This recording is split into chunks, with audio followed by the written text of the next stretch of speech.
So next क्वेश्चनकडे आपण वळूया. मेलचा question आहे. सो त्याचं असं मत आहे की त्याची वाईफ त्याला म्हणते की तुमचा स्टॅमिना कमी आहे. तर त्यांना असं विचारायचं आहे की एक्झॅक्टली स्टॅमिना म्हणजे काय आणि तो किती वेळेचा असायला पाहिजे? हां.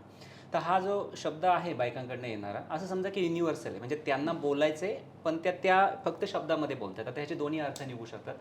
स्टॅमिना म्हणजे एकतर अर्ली इजॅक्युलेशन म्हणजे लवकर वीर्य निघते, किंवा त्यांचा स्टॅमिना म्हणजे की त्यांना इरेक्शन तेवढं स्ट्रॉंग नाही आहे, किंवा ते जेव्हा जर्क देतात आणि त्याच्यानंतर ते थकून जातात आणि तिला असं वाटतं की कदाचित ह्यांनी सगळं करायचं आहे, मी काही करायचं नाही आहे, हे सगळं पुरुषांनी करायचं असतं आणि त्याचा थोडा स्टॅमिना कमी पडतो आहे. तर बेसिकली कसं आहे की या ठिकाणी जेव्हा सुरुवात होते, फोर प्लेने सुरुवात होते, तर फोर प्ले हा दोघांसाठी सेमच आहे.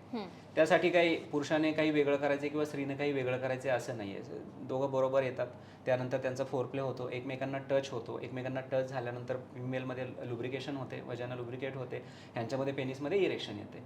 हे सुरुवात झाली. आता हा स्टॅमिनाची सुरुवात त्याच्यापुढं होते की हे जेव्हा इन्सर्ट करणार आहेत त्याच्यानंतर ते किती वेळा जर्क देत आहेत, किती स्पीडनं जर्क देत आहेत, त्यानंतर कुठल्या कुठल्या पोझिशनला ते करतायत, आणि त्याच्यानंतर सपोज इजॅक्युलेशन झालंच, वीर्य निघालंच, तर त्यांना परत हार्डनेस येतोय की नाही येतोय. परत हार्डनेस आला तर परत ते करणार आहेत. असे 3-4 राऊंड पण होऊ शकतात. आता बऱ्याचदा हे वयावर अवलंबून आहे. म्हणजे 21 to 29 गोल्डन इयर्स आहेत. 21व्या वर्षी त्यांचा जो टेस्टोस्टेरॉन आहे तो पीक लेवलला आहे. तो पीक लेवलला 21 ते 29 पर्यंत राहतो. मग त्या वयात जर स्टॅमिना म्हटलं तर 25 एजला जर सेक्स होत असेल तर त्यांचं पहिल्या राऊंडला सपोज थोडंफार अर्ली झालं, 2-3 मिनिटात, 4 मिनिटात, 5 मिनिटात. पण पुढचा राऊंड जो आहे तो इरेक्शन 5 मिनिटात येतं आणि तो जास्त वेळ चालतो. कदाचित 5 ते 10 मिनिटं, 15 मिनिटं. असे 2-3 राऊंड झाले तर आरामशीर त्यांचं एक 15-20 मिनिटं होतं. मग हे जे 25व्या वर्षाची सवय आणि आता ते गेलेत कुठल्या वयामध्ये? 45ला. 45ला सेकंड थर्ड राऊंड होणार नाही, तिथे एकच राऊंड होणार आहे. मग ह्यांचा पूर्वी जर पहिला राऊंड 2-3 मिनिटात होत होता आणि तो आता तिकडे गेल्यानंतर 1-2 मिनिटात होत आहे, तर ती फिमेल बोलणारच आहे ना की तुमचा स्टॅमिना कमी झाला आहे. म्हणजे का? कारण ऑर्गॅझम तिला जो मिळायला पाहिजे सॅटिस्फॅक्शन, ते असं जास्त टाईमसाठी मिळत होतं आणि त्या ठिकाणी इरेक्शन स्ट्रॉंग होतं, ते आता नाही राहिलेलं. तर हे स्वाभाविक आहे, वयानुसार एजिंग सगळ्यांनाच आहे. जसं जसं एज वाढणार आहे तसा स्टॅमिना पुरुषांचा कमी होणारच आहे. हे स्त्रियांनी पण मान्य करायला पाहिजे. ॲक्च्युली प्रॉब्लेम कुठे आहे ना, बायकांमध्ये पण थोडा टेस्टोस्टेरॉन असतो. म्हणजे 40 पर्यंत पुरुषांचं असं आहे की म्हणजे 40 नंतर सेकंड इनिंग चालू होते लाईफची आणि त्यांच्यामध्ये काही सेकंड राऊंड नाही होणार आहे. तर तिथं टेस्टोस्टेरॉन कमी व्हायला सुरुवात होते. म्हणजे जितका टेस्टोस्टेरॉन पूर्वी होता तेवढा 40 नंतर तो हळूहळू कमी व्हायला सुरुवात होते. बायकांमध्ये जो थोडा टेस्टोस्टेरॉन असतो ना, तो काही कमी नाही होत, तो तसा राहतो किंवा तो तितक्या फास्टनी कमी नाही होत. टेस्टोस्टेरॉन इच्छा वाढवतो.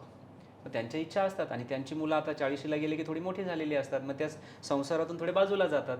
आणि इकडं मात्र ह्यांचं असं आहे की हे सगळे EMI किंवा हे सगळ्या कामाने थकलेले आहेत हे आता, आणि ह्यांना असं वाटतं की आता 40 वय झाले, जाऊ दे आता काय लाईफची सेकंड इनिंग चालू झाली आहे. तर मग तिथं असं आहे की ते थोडे शांत होत आहेत कारण त्यांचं टेस्टोस्टेरॉन पण कमी झालं आहे. पण वाईफचं असं आहे की नाही, आता माझे पिरियड पुढच्या 7-8 वर्षात बंद होणार आहेत, मग कदाचित तेव्हा वजानल ड्रायनेस असेल किंवा कदाचित तेव्हा चिडचिड असेल, मग माझ्याकडे किती वर्ष राहिले? 8-10 वर्ष.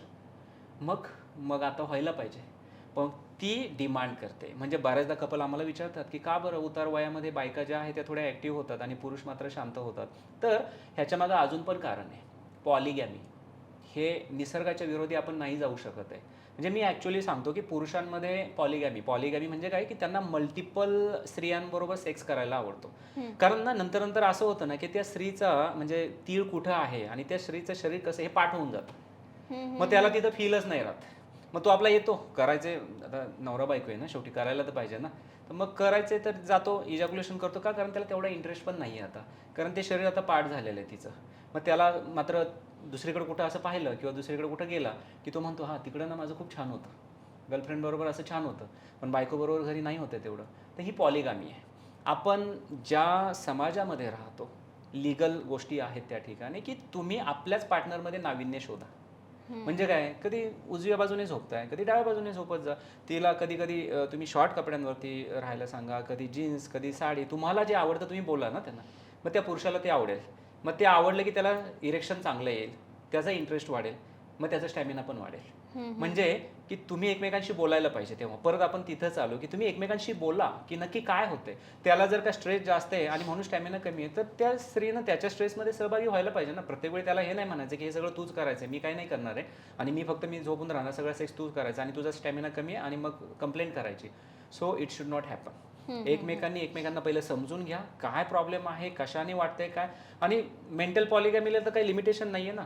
मेंटल पॉलिगॅमी काय की तू तुझ्या पार्टनर बरोबर करते, तू तुला काय मनात इमॅजिन करायचं ते कर ना, काय प्रॉब्लेम नाहीये त्याला, त्यात काही चुकीचं पण नाही. मला असं वाटतं पर्सनली. कदाचित ऑडियन्सला काही लोकांना असं वाटेल की हे डॉक्टर काय सांगतायत की मनात वेगळा विचार आणि इकडे बायकोशी करायचं चालू आहे.